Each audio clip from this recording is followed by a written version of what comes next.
Throughout history, the Hermit Kingdom showed promising signs of turning over a new leaf only to go back to its old ways. But right now, there's growing anticipation for better inter-Korean ties with a renewed faith in the regime and its young leaders sticking to the right path.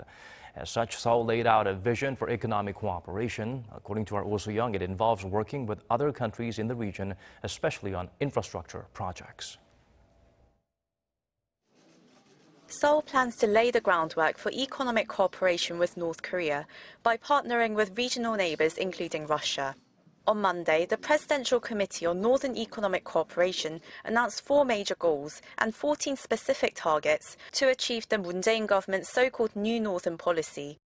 The initiative aims to eventually connect South and North Korea to the wider Far East region through joint projects in economic cooperation, energy, transport and other sectors.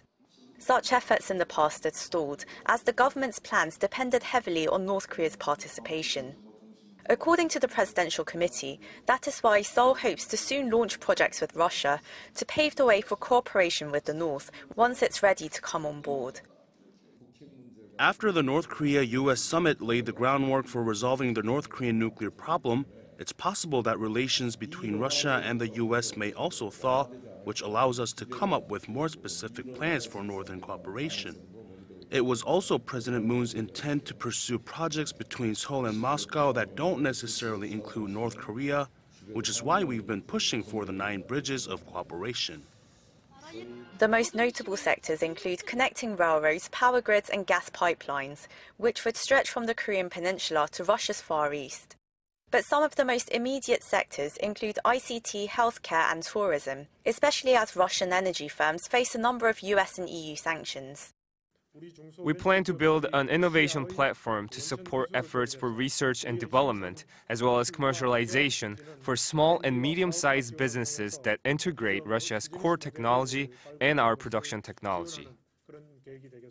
Seoul also plans to support Central Asian countries with agricultural and financial technology.